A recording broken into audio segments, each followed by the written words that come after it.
পাটের বস্তাকে ভয় দশ সংগঠন ডিসালি কামের এত কষ্ট বাড়ে এই যে কোনো 120 কোনো ভেদ ঘাসে মুজে গেছে ঘাসে ভেদ মুজে গেছে সুতুর দে মনে হলো হাঁসগুলা মারা শেষ করে দিবে নাকি হাঁসে তাহলে কুয়ের থেকে কো এলা নিয়ে ফিসিয়ে মুজে গেছে ফিসিয়ে রে একবার কয় হাঁস মুরগিতে ছাড়া দিও না এক আগে খালি কথা শুনে খালি হাঁস মুরগি ছাড়া দিতে থাকবে না দেখাতে ভিলি আসলে মাংনা ভিলিছে এই হ্যাঁ ধান তারা হাঁস মুরগি খেয়ে ধান লাগাতে এত কষ্ট করে ধান লাগাতে ঘাসে মুজে গেছে দিও হ্যাঁ তারা হুঁচকে নাই ঘাস মারাতে বাঘ মুরগি হাঁস বাঘ মারে শেষ করে দেবো সদুর করে দেবো বাঘ হ্যাঁ কথা কলে শোনা না কা কেউ কথা শোনা না ব্যাপারটা কি হ্যাঁ ব্যাপারটা কি এত কষ্ট করে হাল গেড়ে চালি করে কি করছি এই কলার গাছটা আমরা high high high high high high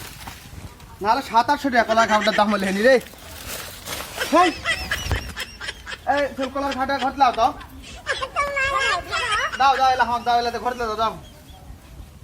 allow কিলে আছে গুড়লি আছে গুড়েলা কি করবি খিলাবেন হামা কাম করে করে ও আইদার থুনো বাবা থুনো এলা পোলা কি করবে ভাজবে না কি করবে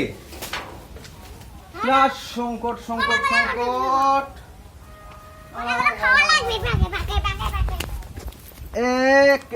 এই দেখ খেরের পালা দিয়ে ইন্দুরের খাল করে গাছগুলা শেষ করে ফেলাছে রে লিচুর গাছ বাইতে লাগাছি লিচুর গাছ লাগাতে খেরে পালা দিয়ে একটা ইন্দুরের খাল করে গাছটাকে শেষ করে ফেলাছে গো দিন আবার টিকটক করছেন কা আমি তো টিকটক করবা কোনো লে এলা কি শরীরে সয় হাই এলা ছাড়া হবে না কারণ তাহলে টিকটক করা খারাপ জিনিস এলা করা হবে না টিকটক করছে তোর খায় কাম না এলা করা মানুষ করে আমি করছি কাম করছি আমাকে বা লীলা করছো কও লীলা করছো তো কি এটা লীলা কি শরীরে সয় আমি 1005 দিনের আমাকে টিকটক বানাছো কও দিনি কও এ বাবা তোমার কেউ টিকটক দেখবেন না কেউ জান এলা ফোন নামি বাদ দাও তাহলে টিকটক এলা কি এলা টিকটক করা এলা টিকটক মিকটক আমি আমার কামে 1005 না ধান লেলাম না পাট লেলাম না কি করবো স্কুল পাচ্ছি না কামে 1005 না আমাকে টিকটক বানাতে